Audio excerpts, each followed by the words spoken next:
গুরুজি, শুনুন, সিংহ রাশির ভাইবোনেরা, আজ আপনার শরীরে এক অজানা চাঞ্চল্য কাজ করছে।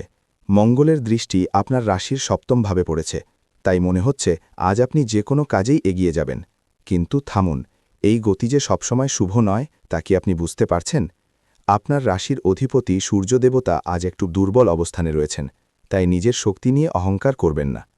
জ্যোতিষশাস্ত্র বলে প্রতিপদা তিথিতে শুরু করা কাজ ফল দেয়, কিন্তু শতভিসা নক্ষত্রে কোনো কাজ করলে তাতে বাধা আসে। এই বিপরীতমুখী যোগ তৈরি করছে এক অদ্ভুত পরিস্থিতি। কিন্তু এটাই শেষ নয়, আরও বড় আশঙ্কার কথা বলি। ওম নমঃ শিবায়। মহাদেবের সত্যিকারের ভক্ত হলে এই ভিডিওতে এখনই একটি সুন্দর লাইক করুন। মহাদেবের আশীর্বাদে আপনার জীবনের সব বাধা কেটে যাবে।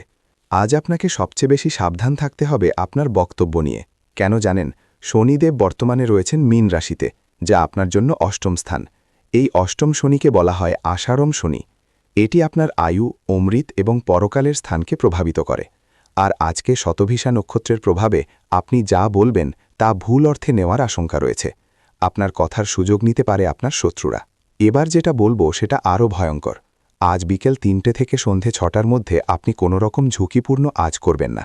কেননা সূর্য যখন অস্ত যায় তখন আপনার রাশির শক্তি কমে যায়।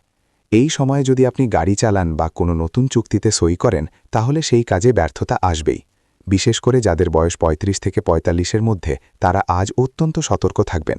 পথ দুর্ঘটনার আশঙ্কা রয়েছে। কিন্তু সবচেয়ে বড় বিপদটা এখনও বাকি। আজ রাতে ঘুমানোর আগে এক কাজ করবেন, কিন্তু বালিশের নিচে কোনো ধারালো জিনিস, মানে যেমন ছুরি, কাঁচি বা এমন কিছু রাখবেন না। কেননা রাহু কেতুর অক্ষ আপনার প্রথম ও সপ্তম ভাগে পড়েছে। কেতু পড়ে আছে আপনার নিজের রাশিতে, অর্থাৎ প্রথম ভাবে। এর অর্থ হল আপনার মনের ভেতরের ভয়গুলো আজ মূর্ত হতে পারে। আপনি স্বপ্নে দেখতে পারেন কিছু ভয়ঙ্কর দৃশ্য। যদি বালিশের নিচে ধারালো জিনিস থাকে, তাহলে তা আপনার ক্ষতি করতে পারে। আপনারা যারা একা থাকেন তারা আজ রাতে খুব সাবধানে থাকবেন। আমি শুধু বিপদের কথাই বলছি, কিন্তু এর থেকে বাঁচার উপায় কি জানেন? আসলে গ্রহের দশা আপনি পরিবর্তন করতে পারবেন না, কিন্তু নিজের কর্ম পরিবর্তন করতে পারেন। আজকের দিনে আপনাকে কয়েকটি বিষয় বিশেষ নজর দিতে হবে। প্রথমত, আপনার রাশির ভগবান হলেন সূর্যদেব। প্রতিদিন সকালে এক গ্লাস জলে একটু লাল চন্দন মিশিয়ে সূর্যকে অর্ঘ্য দিন। কিন্তু আজকের বিশেষ প্রতিকার হল ওম ঘৃণী সূর্যায় নমঃ। এই মন্ত্রটি আজ সকালে ঠিক 7:12 108 বার জপ করবেন। এই মন্ত্র আপনার শরীরের ভেতরের আগুনকে শান্ত করবে। দ্বিতীয়ত, আজ আপনি যদি বাজারে যান, তাহলে কারো সাথে দরদাম করবেন না। যা দাম চাইবে তাই দিন। মনে রাখবেন, আজ আপনার জন্য দান সবচেয়ে বড় অস্ত্র। কোনো গরিব মানুষকে যদি খাওয়াতে পারেন, তবে শনিদেব প্রসন্ন হবেন। শনি আপনার অষ্টম স্থানে বসে আছেন, তাকে খুশি করার এটাই শ্রেষ্ঠ উপায়। তৃতীয়ত, আজ রাতে ঘুমানোর আগে নিজের মাথার কাছে এক গ্লাস জল রেখে দিন। সকালে উঠে সেই জল ফেলে দেবেন। এতে রাতের কোনো নেতিবাচক শক্তি আপনার গায়ে লাগবে না।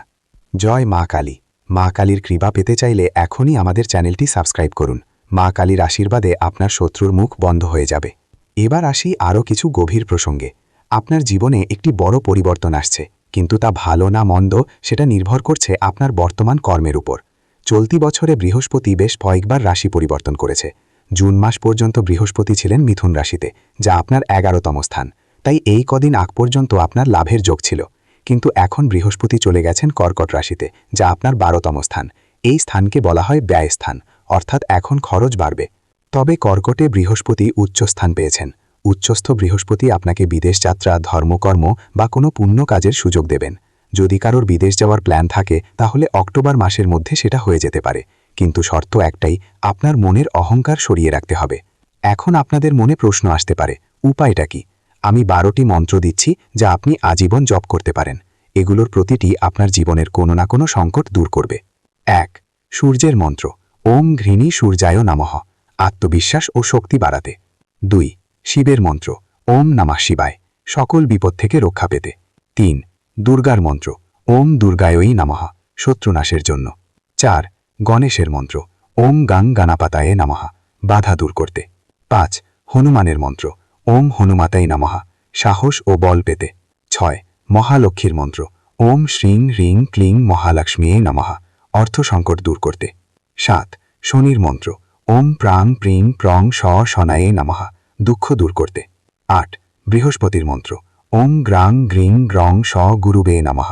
জ্ঞান ও সৌভাগ্যের জন্য। 9. মঙ্গলের মন্ত্র। ওম ক্রাং ক্রিং ক্রং স ভৌমায় নমঃ। সাহস ও জমি সম্পত্তির জন্য।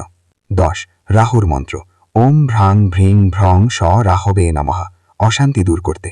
11 কেতুর মন্ত্র, ওম স্ট্রাং স্ট্রিং স্ট্রং স কেতাবে নমঃ, মোক্ষ ও শান্তির জন্য।